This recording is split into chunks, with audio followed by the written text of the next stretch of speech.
හැම කෙනෙක්ම පළමු කොට හොඳ මිදියුෂෙන් සංග්‍රහ කරති. කවුරුනුත් සෑහෙන තරමට පානය කළ පසු බාල මිදියුෂෙන් සංග්‍රහ කරති. එහෙත් ඔබ මේ වනතුරු හොඳ මිදියුෂ තබාගෙන සිටියේ යැයි ඔහුට කීය.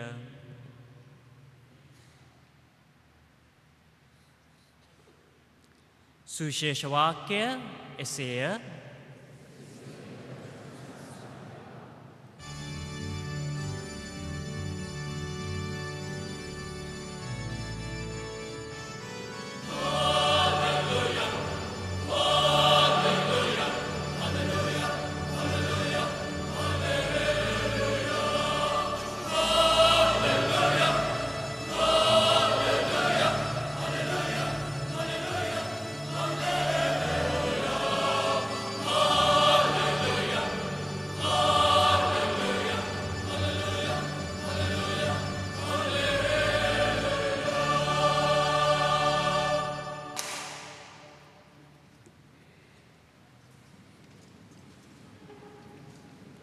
Right Reverend Dr. Winston Fernando, Bishop of Badulla Diocese, will now preach the homily in Sinhala.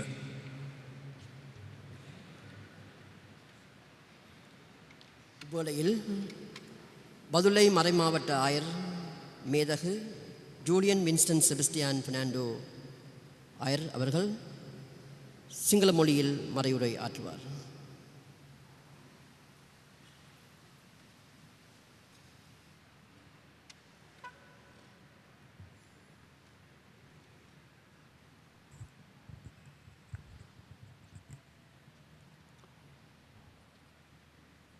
මහප්‍රියාදර සහෝදර සහෝදරියනි, මාස දෙකහමාරක් පමණ තුළ පුවත්පත් සහ සංග්‍රහවල අපගේ රදගුරු අපේක්ෂක හිමිපාණන් දෙනමගේ ජීවදත්ත සහ විස්තර පළ වුණා. රදගුරුවරයට ඒවා ඔවුන්ගේ සුදුසුකම් ලෙස කියවෙනවා. නමුත් මනුස්ස මට්ටමේ ගත්තහම එවැනි සමහර සුදුසුකම් හෝ ඊට වඩා සුදුසුකම් ඇති ගරු පියවරු මෙතන සිටින්නට පුළුවන්. නමුත් මේ සියලු සුදුසුකම් වලට වඩා වැදගත් වන්නේ දේව කැමැත්තයි. දෙවියන් වහන්සේ දකින ආකාරයයි. ශුද්ධව බයිබලයේ පළමුවැනි සාමුවෙල් පොතේ 16 වෙනි පරිච්ඡේදයේ සඳහන් වෙනවා, සම්විධානන් වහන්සේ මිනිසා බලන්නාක් මෙන් නොබලන සේක. මිනිසා බලන්නේ බාහිර පෙනීම දෙසය. එහෙත් සම්විධානන් වහන්සේ බලන්නේ සිත දෙසයයි කියලා. අතිගරු ෆිඩේලිස් ඉම්මානුවෙල් ප්‍රනාන්දු මාහිමිපාණන්ට සහ අතිගරු මැක්ස්වල් ග්‍රැන්විල් සිල්වා මාහිමිපාණන්ට රදගුරුවරය ප්‍රදානය කිරීමට සූදානම් වෙන මේ අවස්ථාවේ සලකා බැලිය යුත්තේ රදගුරුවරු දේව සැලැස්ම අනුව සුද්ධව සභාව තුළ කවුරුන්දයි කියලා. දේව්පියාණන් වහන්සේ විසින් මනුෂ්‍ය පවුල ගලවා ගැනීමට එවන ලද ජේසුස් ස්වාමින් වහන්සේ අපෝස්තලවරු 12 දෙනෙක් පත්කිරීම ගැන සුද්ධෝ මාග් සුභාරංචියේ 3 වන පරිච්ඡේදයේ මෙසේ සඳහන් වෙනවා. උන්වහන්සේ කඳුකරයට වැඩම කර තමන් කැමති වූවන් තමන් වෙත කැඳ වූ සේක. ඔහු උන්වහන්සේ වෙත ආවෝය. උන්වහන්සේ 12 දෙනෙකු පත් කළ සේක. ඔවුන්ට අපෝස්තලවරු යයි නම තැබූ සේක. යවනු ලැබුවන් කියන තේරුම ඇති වචනයක් ස්වාමින් වහන්සේ දාතෝරා ගත්තේ. ඔවුන් පත්කිරීම සම්බන්ධයෙන් අරමුණු 3ක් මෙසේ සඳහන් වෙනවා එම පරිච්ඡේදයේම. උන්වහන්සේ එසේ කළේ ඔවුන් තමන් හා සමග සිටින පිණිසත් සුභාස්න දේශනා කිරීමට යවන පිණිසත් යකුන් දුරු කිරීමේ බලය ඇතිවන පිණිසත්ය කියලා. දේව්පියාණන් වහන්සේ විසින් ජේසු සමිධානන්ට පැවරු දිවැසිවර පූජක රාජකීය දූතකාර්යන් උන්වහන්සේ තම අපෝස්තලවරුන්ට පැවරූ බව සුද්ධෝ ලියවිල්ල අනාවරණය කරනවා. සුද්ධෝ ජ්වාම්තුමාගේ සුභාරංචියේ 20 වන පරිච්ඡේදයේ සඳහන් වන්නේ ස්වාමීන් වහන්සේගේ වචන පියාණන් වහන්සේ මා එවා වදාළක් මෙන් මමද ඔබ යවමි කියලා. යහපත් ඉන්දේරාණන් පැවරු ඒ දූත මෙහෙවර උන්වහන්සේ වෙනුවෙන් ඉටු කරන්නට මෙම ධූරය පවතින පිණිස අපෝස්තලවරු සහායකයන් තෝරාගත්තා. ශුද්ධාත්මයන්ගෙන් බලයෙන් පූර්ණ වූ අපෝස්තලවරු තමන්ලත් ශුද්ධාත්ම දීමනාවන් යාඥා කර දෙයක් තැබීම මගින් ඔවුන්ට ප්‍රදානය කළ ආකාරය අපෝස්තලවරුන්ගේ ක්‍රියාපොතේ 6 සහ 8 වෙනි පරිච්ඡේදවලත් සුද්ධෝ පවුලතුමන් තිමෝතිතුමන්ට ලියන ලද පළමු සහ දෙවන ලිපිවලත් හේබ්‍රවරුන්ට ලියන ලිපියේ 6 වෙනි පරිච්ඡේදයේත් සඳහන් වෙනවා. මේ ආකාරයෙන් එදා සිට අද දක්වා එම සම්ප්‍රදාය අනුගමනය කරමින් නොකඩවා රදගුරු පෙළපත සංරක්ෂිත වන බව අපට වසර 2000ක සභා ඉතිහාසය තුළ පැහැදිලිව දැකගන්නට පුළුවන්.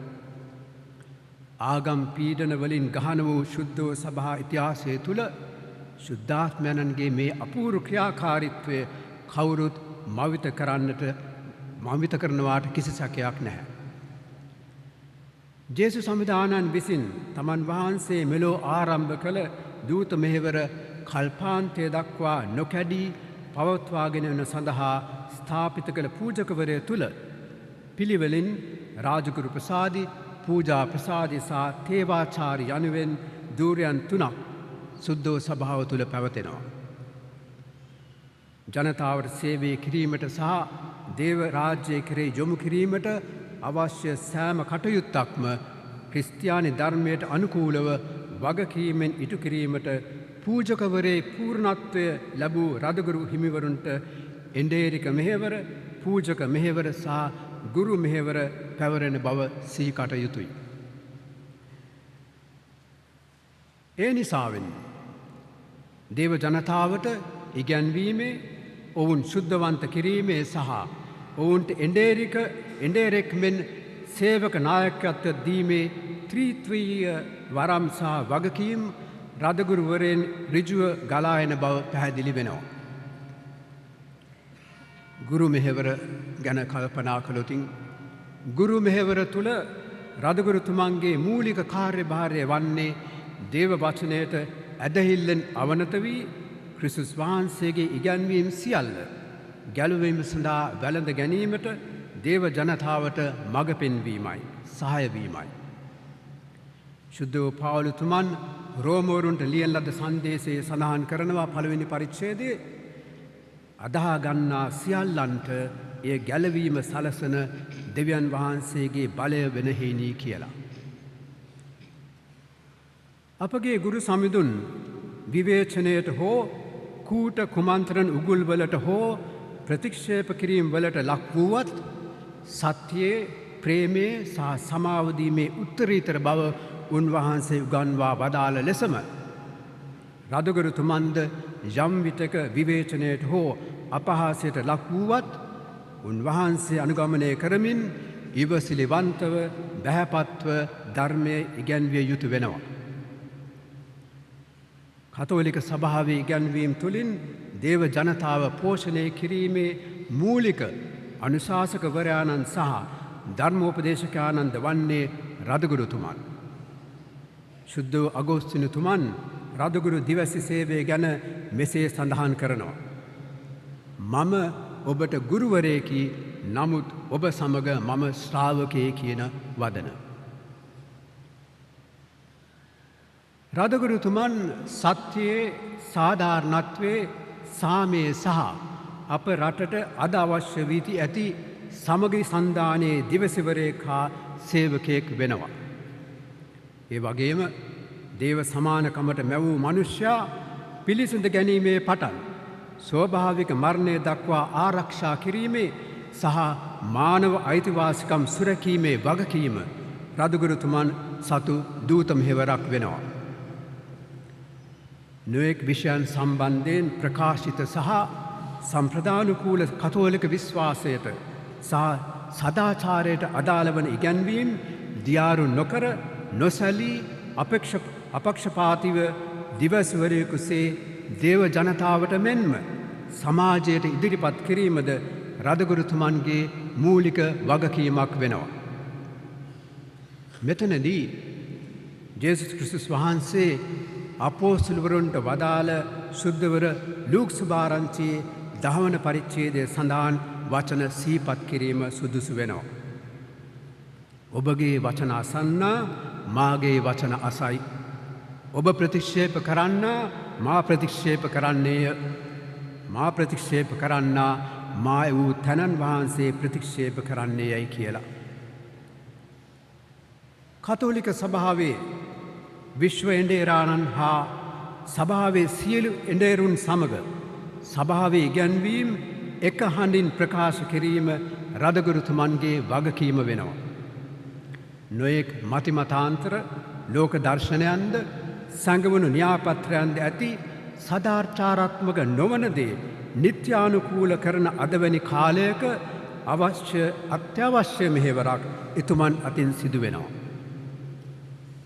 මේ දිවස්වර කාර්ය ඉෂ්ට කිරීමට රදගුරුතුමන්ට සහාය වීමට එතුමන්ගේ සහක්‍රියාකරුවන් හා සමීපතමයන් වන පූජා ප්‍රසාදවරුන්ට වගකීම පැවරෙන බව කියන්නට ඕන.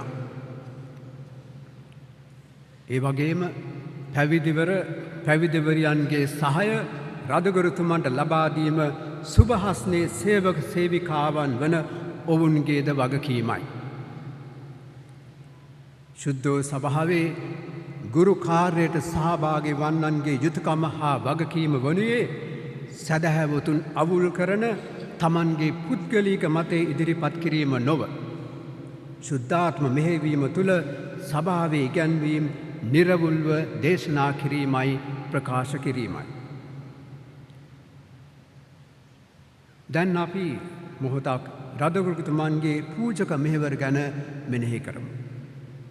රදගුරුතුමන්ගේ පූජක මෙහෙවර තුළ දේව ප්‍රසාද නිධාන දානය කිරීමෙන් දේව ජනතාව ශුද්ධවන්ත කිරීමට සහ ජීවනය දීම සඳහා ස්වාමීන් වහන්සේගේ ශ්‍රී ශරීරය හා ශ්‍රී රුධිරය අපෝස්තලවරුන් මගින් ශුද්ධෝ සභාවට දානය කිරීම ගැනත් රදගුරුතුමන්ගේ සහක්‍රියාකරුවන් ලෙස පූජකවරෙහි පංගුකාරයන් වීම සඳහා අත්හැබීමෙන් පූජාත්වරේ දානය කිරීමට අපෝස්තලවරුන්ට පැවරීම ගැනත් මෙවන් අවස්ථාවකදී විශේෂයෙන් සිහිපත් කිරීම සහ දේව ප්‍රශංසා ගායනා කිරීම සුදුසු වෙනවා. දේව ප්‍රසාද නිධාන නිසි ලෙස දානය කිරීම සහ එහි වළංගු භාවය ආරක්ෂා කිරීමෙන් වගකීමෙන් ආරක්ෂා කිරීම රදගුරු පදවියක ජනවන්දනා මූලික නියමවන රදගුරුතුමන්ට අයිති කාර්යයක් වෙනවා. ඒ වගේම දේව සැලැස්ම අනුව විවාහ බන්ධනය සහ ගෘහස්ත සභාව වන පවුලේ අධ්‍යාත්මික පෝෂණයද තාරුණ්‍යයේ හැතියාව ගැන සැලකිල්ල යොමු කිරීමටද රදගුරුතුමන්ට බාරයි. දැන් අපි රදගුරුතුමන්ගේ එඬේරික මෙහෙවර ගැන ටිකක් මෙනෙහි කරමු. රදගුරුතුමන්ගේ එඬේරික මෙහෙවර ගැන සලකා බලන විට ජේසුස් සමිඳුන් යහපත් එඬේරා ලෙස සේවය ලැබීමට නොව සේවය කිරීමට පැමිණි බව සී කටයුතු වෙනවා.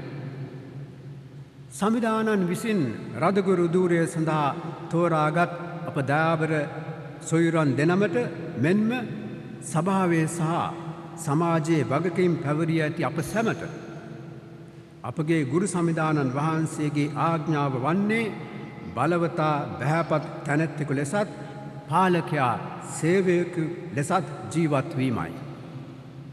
එම නිසා එඬේරික නායකත්වයක් දීමට මිනිසුන් අතුරෙන් තෝරාගෙන රදගුරු ධූරයේ පිරිනමනු ලබන්නේ මිනිසුන්ට නිහතමානී සේවයක් ඉටු කිරීමට මිස ගෞරව සඳහා හෝ අන් අය කෙරෙහි අධිපතිකම් පෑමට නොවේ.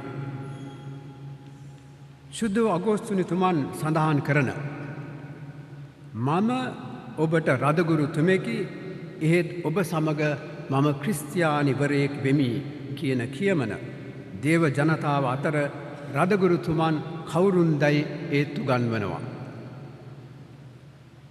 රදගුරුතුමන්ට පැවරෙන අධිකාරි බලයේ හා වගකීම් සම්භාරයේ පදනම වන්නේ සමාජයෙන් දේශපාලනයෙන් බහුතරයෙන් හෝ ධනයෙන් කුලයෙන් පවුලෙන් හෝ ලැබෙන්නක් නොවේ. ක්‍රිස්තු වරමින් ලැබෙන්නක්. එම ශුද්ධ වූ බලය ක්‍රියාකාරි වන්නේ රදගුරුතුමන් ක්‍රිස්තුස් වහන්සේට අනුරූපි වන නිසයි. ශුද්ධෝ සභාව නැමැති ශරීරයේ හිසවන ක්‍රිස්තුස් වහන්සේ හා ඒකාබද්ධ වන නිසයි. එම නිසා කිසි දෝෂ දර්ශනයකට ලක් නොවන ශුද්ධවන්ත ජීවිතයක් ගත කිරීම තුළ සදාචාරාත්මක බලයක් එතුමන් දිනාගන්නවා. ඒ සත්‍ය වූ බලය විද්‍යාමාන වන්නේද මනුෂ්‍යන් අතර පිළිගැනීමක් ඇතිවන්නේද මෙන්න මේ කාරණා මුල් කරගෙනයි. මේ ආකාරයෙන් බලන විට රදගුරුතුමෙක්ගේ දූත මෙහෙවර සහ ජීවිතය දෙකක් නොව එකක් බව කියන්නට ඕන. රදගුරුතුමන් ලෙස අපගේ දූත මෙහෙය අපිම වෙමුයි. We bishops are our mission කියන වදන රදගුරුතුමන්ගේ අනන්‍යතාවය පැහැදිලි කරනවා. ඒ නිසා අපෝස්තලරුන්ගේ අනුප්‍රාප්තිකයන් වශයෙන් අපෝස්තලික සුද්ධ වූ බලය පමණක් නොවේ එතුමන්ට හිමිවන්නේ. එතුමන්ට දුෂ්කර අපෝස්තලික සේවාවන්ද සුභාසන නිසා නින්දා අපහාසද දුබලයන් ආරක්ෂා කිරීමේදී තාඩන පීඩනද අනවබෝධය නිසා සිත්‍රිදීම්ද ප්‍රතික්ෂේප කිරීම්ද රදගුරුතුමන්ට උරුම වෙනවා. මේ සම්බන්ධයෙන් සුද්ධෝ ජෝම්තුමන්ගේ සුද්ධෝ සුවිශේෂයේ 15 වන පරිච්ඡේදයේ ජේස්වාමීන් වහන්සේ මෙන්න මෙහෙම කියනවා. ඔව්හු මට පීඩා කළෝ නම් ඔබටත් පීඩා කරන්නෝ යයි කියලා.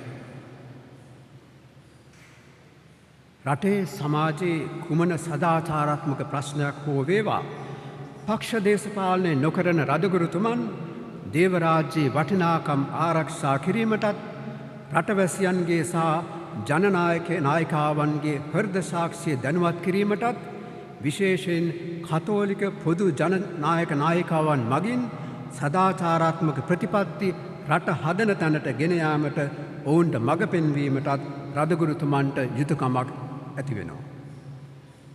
පොදු ජනතාවගේ සුභසිද්ධිය හා කතෝලික විශ්වාසය ආරක්ෂා කිරීමට රදගුරුතුමන් කැප වී සිටිනවා.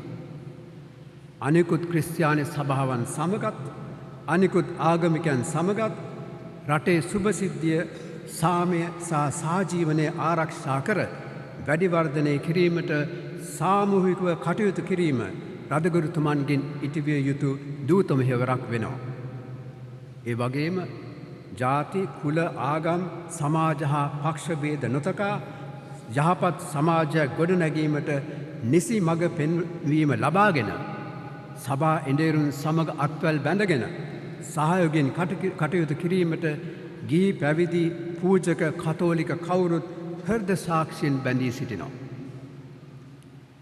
ශුද්ධෝ පේදුරුතුමන්ගේ තැනට පත්වුණු අන්තිෝකයේ ශුද්ධෝ ඉග්නේෂියස් මුනිතුමන් තම මිත්‍ර රදගුරු පොලිකාප්තුමන්ට එඬේරික නායකත්වයේ භූමිකාව සම්බන්ධයෙන් වැදගත් අවවාදයක් දෙනවා. ඔබගේ අනුමැතිය නොමැතිව කිසිත් නොකරේවා. එහෙත් දෙවියන් වහන්සේගේ අනුමැතිය නැතිව ඔබත් කිසිවක් නොකරත්වා කියලා. ගිහි පැවිදි පූජක සැමටත් එඬේරුන් වන අපමත් කළ මරිය මෞතුමියගේ ආරක්ෂාවට අපි අපගේ රදගුරු අපේක්ෂක දෙනම භාර කරමු. ආමෙන්.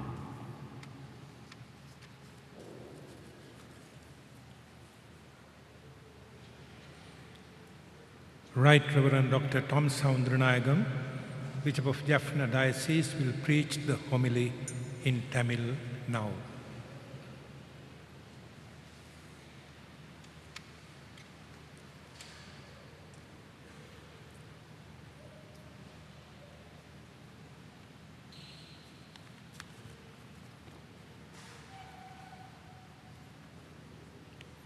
இறை இயேசுவில் அன்புமிக்க சகோதரங்களே, இன்று இவ்வாலயத்திலே கண்கொள்ளா காட்சியாக இருக்கிறது. அருட்தந்தை இம்மானுவேல் பெர்னாண்டோ, மைக்ஸ்வெல் சில்வா இவர்களின் ஆயத்துவ பட்டளிப்பு விழாவிலே கலந்து கொள்ள ஏராளமாக இங்கே வந்து குழுமியிருக்கின்றோம். இவ்விருவரும் கொழும்பு மேற்றாசனத்தின் குருக்களாக இருக்கின்றார்கள். நீண்ட அனுபவமும் ஆளுமை திறனும் பணியில் அவர்களுக்கு அனுபவம் இருக்கிறதுனாலே அவர்களுக்கு இந்த ஆயத்துவ பட்டம் அளிப்பது மிகவும் பொருத்தமாக இருக்கிறது. இந்து சமுத்திரத்தின் முத்து என அழைக்கப்படும் இலங்கையின் தலைநகர் கொழும்பாகும். நீடிய வரலாற்றை கொண்ட இத்தலைநகர் வரலாற்று பெருமை மிக்கதாகவும் விளங்குகின்றது. 8ஆம் நூற்றாண்டிலே அராபிய வர்த்தகர்கள், 15ஆம் நூற்றாண்டு முடிவிலே இருந்து போர்த்துகேயர், ஒல்லாந்தர், ஆங்கிலேயர் காலனித்துவ ஆட்சி இன்னும் பல்வேறு சிறப்புகளை பெற்று இறுதியிலே 1948ஆம் ஆண்டில் சுதந்திர நாடாக பிரகடனம் செய்யப்பட்ட போது அதன் தலைநகராகவும் பாராளுமன்றத்தையும் ஆட்சி பீடத்தையும் தன்னகத்தை கொண்டதாகவும் கொழும்பு மாநகரம் திகழ்கிறது. 1886ஆம் ஆண்டு இது அதிமேற்றாசனமாக நியமிக்கப்பட்டு இன்று இலங்கையின் கத்தோலிக்கர்களின் பெரும்பான்மையானவர்கள் வாழுகின்ற மறை மாவட்டமாக இருக்கின்றது. இங்கு பெருந்திரளான குருக்கள் துறவியர்களும் பெரும் பணியாற்றி வருகின்றனர். துறவிகளும் பெரும் பாடசாலைகளை அமைத்து இங்கு கல்வி சேவைகளை நடாத்தி வருகின்றனர். இலங்க மாதாவின் பசிலிக்காவும் அழகிய புனித லூசியம்மாள் பேராலயமும் இந்த நகருக்கு அழகு கொடுக்கின்றன.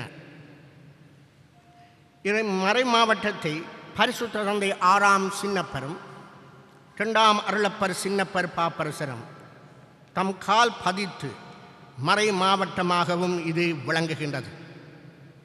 இங்குதான் ஜோசபாஸ் அருளாளருக்கு அருளாளர் பட்டம் அளிக்கப்பட்டது. எனவே இவ்வித சிறப்புகள் கொண்ட இந்த மேற்றாசனத்துக்கு கர்தினால் மல்கம் ரஞ்சித் அதுமேற்றானியராக இருக்கும் தருணத்திலே கத்தோலிக்கர் அதிக அளவிலே இங்கு வாழ்வதாலும் அவர்களது மேய்ப்பு பணிகளை நிறைவேற்றுவது மிகவும் கஷ்டமாக இருப்பதாகவும் அநேகருடைய எதிர்பார்ப்புக்கு ஏற்றபடி இரு குருக்களை இங்கு மேற்றாணித்துவ பட்டம் அளிக்க இருக்கின்றோம். முன்பும் 44 வருடங்களுக்கு முன்பு இவ்விதமாக இரு குருக்கள் இங்கே அபிஷேகம் பண்ணப்பட்டார்கள். கொழும்பு மேற்றாசனத்தின் உதவி குருக்களாக அவர்களை ஒருவர் இன்னும் இங்கோடு இருக்கிறார். மீண்டும் இங்கே இருவர்கள் அருட்பொழிவு பெற இருக்கின்றார்கள். இவர்கள் திருச்சபைக்கு பெரும் கொடையாக இருக்கின்றார்கள். இந்த தல திருச்சபைக்கு மாத்திரமல்ல, அகில உலக திருச்சபைக்கும் இவர்கள் இறைவன் கொடுக்கின்ற கொடையாக இருக்கின்றார்கள். எனவே நாம் இறைவனுக்கு நன்றி கூறுகின்றோம். அதிலேயும் சிறப்பாக யாழ்ப்பாணத்திலே பிறந்து தமிழ் மொழியை தனது தாய்மொழியாக கொண்டு விளங்கும் இம்மானுவேல் பெர்னாண்டோ அவர்கள் ஆயராக திருநிலைப்படுத்தப்படுவது இங்கு அதிகம் சிறந்து வாழுகின்ற தமிழ் மக்களுக்கு மிகவும் மகிழ்ச்சியான வரலாற்று மிக்க ஒரு செயலாக இருக்கின்றது. இவ்விதமாக தமிழ் கத்தோலிக்கர்கள் தங்களுடைய அபிலாஷைகள் எல்லாத்தையும் நிறைவேற்ற, தங்களுக்கு பணியாற்ற ஆயர் வருகின்றார் என்று சொல்லி மகிழ்கின்ற தினமாக இருக்கின்றது. எனவே இவர்களை நமக்கு உவந்து அளிக்கின்ற திருச்சபைக்கு நன்றி கூறுகின்றோம். இவர்களை எங்களுக்கு அளிக்கின்ற கருநாள் மெல்கம் ரஞ்சித் அவர்களுக்கு நன்றி கூறுகின்றோம். இந்த நேரத்திலே இவர்களுக்கு நான் சொல்ல வேண்டிய அறிவுரை என்ன?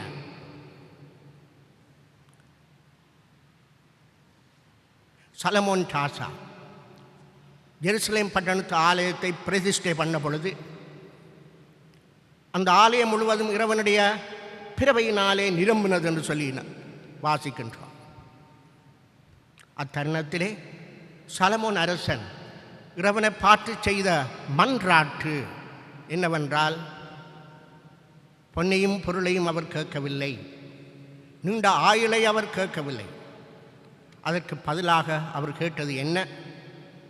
இறைவா, இம்மக்கள் பெருந்திரளை நான் வழி நடத்த வேண்டும். ஆகவே நான் ஒன்றே ஒன்று கேட்கின்றேன், எனக்கு நீர் ஞானத்தை தாரும். இந்த ஞானத்தின் உதவியோடு நான் இந்த மக்களை நல் வழியிலே வழி நடத்த அது உதவி புரியும் என்று சொல்லி சலமோன் அரசர் உலகம் தருகின்ற அந்த ஞானத்தை கேட்கவில்லை.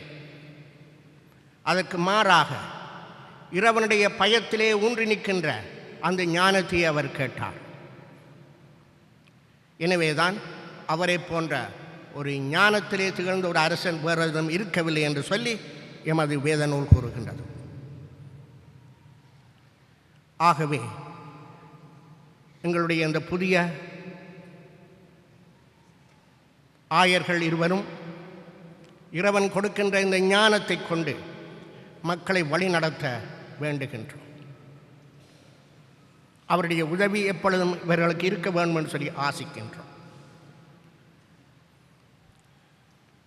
இன்றைக்கு நாங்கள் செய்யப்போகின்ற இந்த வழிபாட்டிலே சொல்லப்படுகின்ற ஒரு செபம் என்னவென்றால், உங்களுடைய வாழ்க்கை நறுமணமாக கிறிஸ்து முன் இருக்கட்டும். உங்களுடைய சாந்த குணத்தாலும் உங்களுடைய பொறுமையுள்ள தூய்மையாலும் மக்களை கவருகின்ற ஆயர்களாக இருங்கள். எனவே இதுவும் எங்களுடைய இந்த புதிய இரு ஆயர்களுக்கும் மிகவும் பொருந்தும் என்று எண்ணுகின்றோம். இந்த பெரும் மக்கள் திரளை வழிநடத்துவது அவர்களுடைய ஒரு பொறுப்பாக இருக்கிறது. இன்னும் ஒரு கொடிய போரிலே இருந்து மீண்டும் ஒரு புது சமூகத்தை நாங்கள் கட்டி எழுப்ப அனைவரும் பிரயாசப்படும் இவ்வேளையிலே மக்கள் மத்தியிலே இனத்துவேஷம், வேற்றுமைகள், பிரிவினைகள் அனைத்தையும் நீக்கி நாம் அனைவரும் இறைவன் முன்னால் ஒரு தாய் பிள்ளைகள், அன்பு சகோதரர்கள், கிறிஸ்து இயேசுவிலே ஒன்றிணைக்கப்பட்டவர்கள் என்ற அந்த உணர்ச்சியிலே யாவரையும் கட்டி எழுப்பும்படியாக இறைவன் இவர்களுக்கு உதவி புரிய வேண்டுகின்றோம். பிதா, சுதன், பரிசுத்த ஆவியின் பேராலே ஆமென்.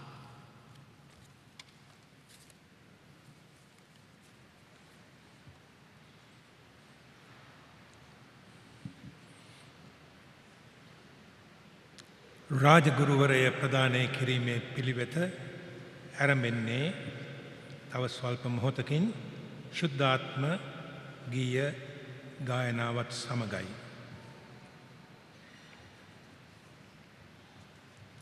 துணை ஆயர்களை திருநிலைப்படுத்தும் சடங்கானது தூய ஆவியின் பாடலை தொடர்ந்து ஆரம்பமாகும். The ordination of the bishops elect will take place shortly.